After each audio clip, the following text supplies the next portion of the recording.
Hello friends, ओम श्री गणेशाय नमः। आप सभी का स्वागत है आपके अपने यूट्यूब चैनल पर। आप सभी को मकर संक्रांति की हार्दिक शुभकामनाएं। फ्रेंड्स, आज हम आपको इस वीडियो में बताने जा रहे हैं साल 2022 की मकर संक्रांति का शुभ मुहूर्त, महापुण्य काल का समय, मकर संक्रांति की कथा, मकर संक्रांति के दिन किन चीज़ों का दान करें और क्या कार्य न करें, और मकर संक्रांति के दिन राशि अनुसार किए जाने वाले दान के बारे। फ्रेंड्स, वीडियो शुरू करने से पहले आपसे रिक्वेस्ट है, अगर आप हमारे चैनल पर नए हैं और आपने अभी तक चैनल को सब्सक्राइब नहीं किया है तो प्लीज़ सब्सक्राइब कीजिएगा चैनल को, साथ ही प्रेस कीजिएगा बेल आइकन को, जिससे नए वीडियो से रिलेटेड नोटिफिकेशन आपको तुरंत प्राप्त हो सके। और वीडियो पसंद आने पर वीडियो को लाइक और शेयर जरूर कीजिएगा, ताकि सभी भक्तों को इस वीडियो का लाभ प्राप्त हो सके। और कमेंट बॉक्स में ओम श्री गणेशाय नमः जरूर लिखिएगा। हिंदू धर्म में मकर संक्रांति का काफ़ी महत्व होता है। इस दिन सूर्य देव उत्तरायण होते हैं। मान्यता है कि इसी दिन से ही वसंत ऋतु की शुरुआत होती है। मकर संक्रांति का महाभारत से गहरा संबंध है। भीष्म पितामह 58 दिनों तक बाणों की शैया पर रहे थे, लेकिन अपना शरीर नहीं त्यागा, क्योंकि वे चाहते थे कि जिस दिन सूर्य उत्तरायण होगा तभी वे अपने प्राणों का त्याग करेंगे। मकर संक्रांति इस बार 14 जनवरी 2022 को मनाई जाएगी। इस दिन सूर्य देव राशि परिवर्तन करके मकर राशि में गोचर करेंगे। ज्योतिष शास्त्र के अनुसार सूर्य का राशि परिवर्तन बहुत खास होता है। सूर्य को सभी राशियों का राजा माना जाता है। मकर संक्रांति के दिन सूर्य के गोचर से जहाँ खरमास समाप्त हो जाता है, वहीं वसंत ऋतु के आगमन का संकेत मिलता है। मकर संक्रांति का अद्भुत जुड़ाव महाभारत काल से भी है। मकर संक्रांति के दिन सूर्य दक्षिणायन से उत्तरायण होते हैं। सूर्य का उत्तरायण होना बेहद ही शुभ माना जाता है। पौराणिक मान्यता के अनुसार असुरों पर भगवान विष्णु जी की विजय के तौर पर भी मकर संक्रांति मनाई जाती है। मान्यता है कि मकर संक्रांति के दिन ही भगवान विष्णु ने पृथ्वी लोक पर असुरों का संहार कर उनके सिरों को काटकर मंदरा पर्वत पर गाड़ दिया था। तभी से भगवान विष्णु की इस जीत को मकर संक्रांति पर्व के तौर पर मनाया जाने लगा। इस मौके पर लाखों श्रद्धालु गंगा और अन्य पावन नदियों के तट पर स्नान और दान धर्म करते हैं। पौराणिक मान्यताओं के अनुसार स्वयं भगवान श्री कृष्ण ने कहा है कि जो मनुष्य मकर संक्रांति पर देह का त्याग करता है, उसे मोक्ष की प्राप्ति होती है, वह जीवन मरण के चक्कर से मुक्त हो जाता है। ऐसी मान्यता है कि जब तक सूर्य पूर्व से दक्षिण की ओर चलता है, उस दौरान सूर्य की किरणों को खराब माना जाता है, लेकिन जब सूर्य पूर्व से उत्तर की ओर गमन करने लगता है, तब उसकी किरणें सेहत और शांति को बढ़ाती है। इस वजह से भी साधु संत और वे लोग जो आध्यात्मिक क्रियाओं से जुड़े हैं, उन्हें शांति और सिद्धि प्राप्त होती है। मकर संक्रांति से ही ऋतु में परिवर्तन होने लगता है। शरद ऋतु क्षीण होने लगती है और बसंत ऋतु का आगमन शुरू हो जाता है। इसके फलस्वरूप दिन लंबे होने लगते हैं और रातें छोटी हो जाती है। मान्यता है कि मकर संक्रांति के दिन सूर्यदेव अपनी पुत्र शनिदेव के घर जाते हैं। सूर्यदेव इस दिन मकर राशि में जाते हैं। शनिदेव को मकर और कुंभ राशि का स्वामी माना जाता है। इस कारण से यह दिन पिता और पुत्र की अनोखे मिलन को दर्शाता है। मकर संक्रांति के दिन तिल और गुड़ से बने लड्डू और अन्य मीठे पकवान बनाने की परंपरा है। तिल और गुड़ के लड्डू बनाने के पीछे का महत्व यह भी है कि इस समय सर्दी का मौसम होता है, जिस कारण तिल और गुड़ से बने लड्डू स्वास्थ्य के लिए लाभदायक होते हैं। मकर संक्रांति के दिन विशेष रूप से खिचड़ी बनाने और खाने और दान करने का विशेष महत्व होता है। इसलिए बहुत सी जगहों पर इस पर्व को खिचड़ी पर्व के नाम से भी जाना जाता है। मकर संक्रांति के दिन गर्म वस्त्र, तिल की मिठाइयां, खिचड़ी के साथ धन आदि के दान देने से शनि त्रस्त व्यक्ति को कष्टों से मुक्ति मिलती है। गरीब तथा अपाहिज और मजदूर वर्ग के सभी लोग शनि के प्रतिनिधि माने जाते हैं और इन्हें कभी नहीं सताना चाहिए। और इस दिन घर के बड़े बुजुर्गों के चरण स्पर्श करके उनका आशीर्वाद लेना चाहिए और उन्हें तिल से बनी मिठाइयां और गर्म वस्त्र उपहार स्वरूप भेंट करना चाहिए। ऐसा करने से सूर्य देव प्रसन्न होते हैं।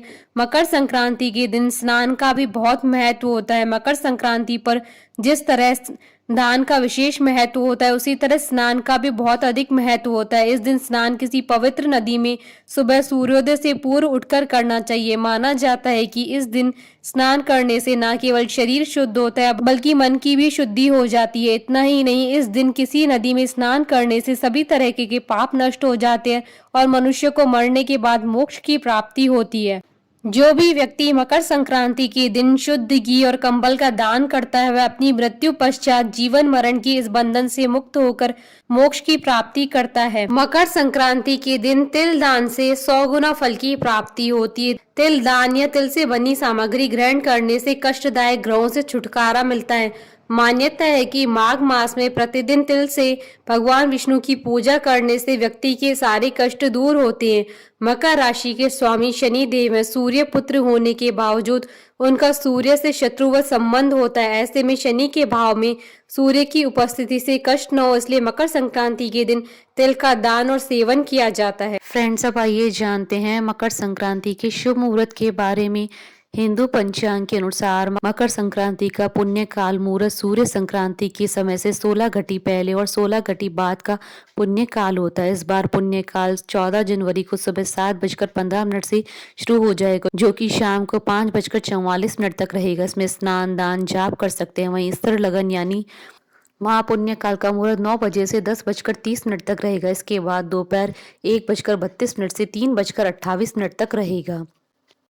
फ्रेंड्स, अब आइए जानते हैं मकर संक्रांति की पूजन विधि के बारे में। मकर संक्रांति के दिन किसी पवित्र नदी में स्नान अवश्य करना चाहिए। यदि आप किसी पवित्र नदी में स्नान नहीं कर सकते हैं तो आपको घर ही पानी में तिल और गंगाजल डालकर स्नान करना चाहिए और साफ वस्त्र धारण करने चाहिए।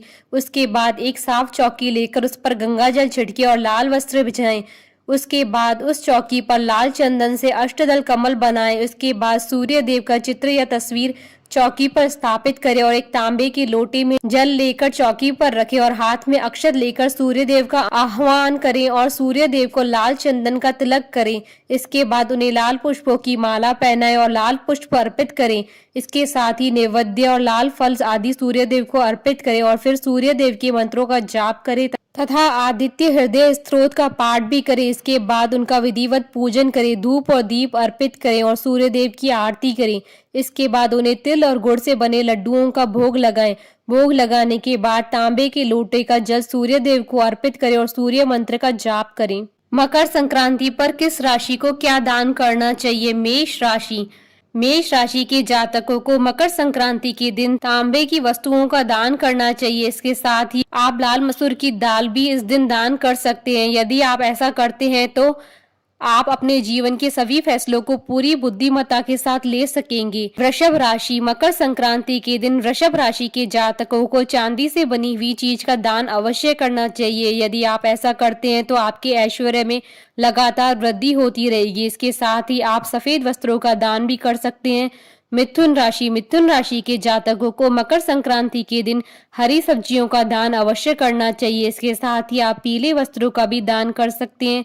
यदि आप ऐसा करते हैं तो आपके वैवाहिक जीवन में चल रही सभी प्रकार की समस्याएं समाप्त हो जाएंगी। कर्क राशि। कर्क राशि के जातकों को मकर संक्रांति के दिन सफेद रंग का ऊन अवश्य दान करना चाहिए। इसके साथ ही आप मोती भी दान कर सकते हैं। यदि आप इन सब चीजों का दान करते हैं तो आपके मानसिक कष्टों में कमी आएगी। सिंह राशि। सिंह राशि के जातकों को मकर संक्रांति के दिन गुड़ का दान अवश्य करना चाहिए। इसके साथ ही गेहूं का दान भी करना आपके लिए शुभ रहेगा। यदि सिंह राशि के जातक ऐसा करते हैं तो उनके मान सम्मान में और भी अधिक वृद्धि होगी। कन्या राशि। मकर संक्रांति के दिन कन्या राशि के जातकों को हरे रंग की मूंग की दाल की खिचड़ी का दान करना चाहिए।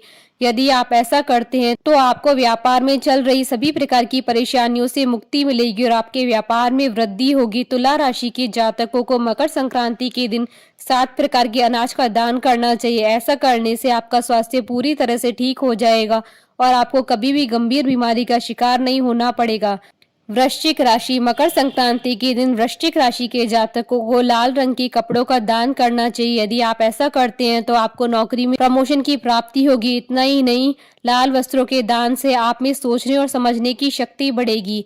धनु राशि। धनु राशि के जातकों को मकर संक्रांति के दिन सोने का दान अवश्य करना चाहिए। ऐसा करने से आपको सूर्य देव की विशेष कृपा की प्राप्ति होगी। इसके साथ ही आप इस दिन पीले कपड़ों का दान भी कर सकते हैं। मकर राशि। मकर संक्रांति के दिन मकर राशि के जातकों को काले रंग के कंबल का दान करना चाहिए। ऐसा करने से आपके संबंध अपने पिता के साथ पूरी तरह से ठीक हो जाएंगे। इतना ही नहीं, ऐसा करने से आपके और उनके बीच प्रेम भी बढ़ेगा। कुंभ राशि, मकर संक्रांति के दिन कुंभ राशि के जातकों को घी का दान अवश्य करना चाहिए। इसके साथ ही आपको मंदिर में तिल से बनी चीजों का दान भी अवश्य करना चाहिए। ऐसा करने से आपके जीवन की सभी परेशानियां पूरी तरह से समाप्त हो जाएंगी। मीन राशि के जातकों को मकर संक्रांति के दिन चने की दाल का दान अवश्य करना चाहिए। इसके साथ ही यदि आप गुड़ का दान भी कर सके तो आपके लिए काफी उत्तम रहेगा। ऐसा करने से आपको न केवल सूर्य देव की बल्कि देव गुरु बृहस्पति की भी कृपा प्राप्त होगी। फ्रेंड्स, अब आइए प्रारंभ करें मकर संक्रांति की कथा। 18 दिन तक चले महाभारत की युद्ध में भीष्म पितामह ने 10 दिन तक कौरवों की ओर से युद्ध लड़ा और रणभूमि में पितामह की युद्ध कौशल से पांडव व्याकुल थे। बाद में पांडवों ने शिखंडी की मदद से भीष्म को धनुष छोड़ने पर मजबूर किया। फिर अर्जुन ने एक के बाद एक कई बाण मारकर उन्हें धरती पर गिरा दिया। चूंकि भीष्म पितामह को इच्छा मृत्यु का वरदान प्राप्त था, इसलिए अर्जुन के बाणों से बुरी तरह चोट खाने के बावजूद वे जीवित रहे। भीष्म पितामह ने ये प्रण ले रखा था कि जब तक हस्तिनापुर सभी ओर से सुरक्षित नहीं हो जाता तो वे प्राण नहीं देंगे। साथ ही पितामह ने अपने प्राण त्यागने के लिए सूर्य के उत्तरायण होने का इंतजार किया, क्योंकि इस दिन प्राण त्यागने वालों को मोक्ष की प्राप्ति होती है। भगवान श्री कृष्ण ने भी उत्तरायण का महत्व बताते हुए कहा है कि 6 माह के शुभ काल में जब सूर्यदेव उत्तरायण होते हैं और धरती प्रकाशमयी होती है, उस समय शरीर त्यागने वाले व्यक्ति का पुनर्जन्म नहीं होता है। ऐसे लोग सीधे ब्रह्म को प्राप्त होते हैं, यानी उन्हें मोक्ष की प्राप्ति होती है। यही कारण है कि भीष्म पितामह ने शरीर त्यागने के लिए सूर्य के उत्तरायण होने का इंतजार किया। हमारे साथ इस वीडियो में अंत तक बने रहने के लिए आपका धन्यवाद। ओम श्री गणेशाय नमः। जय श्री कृष्णा।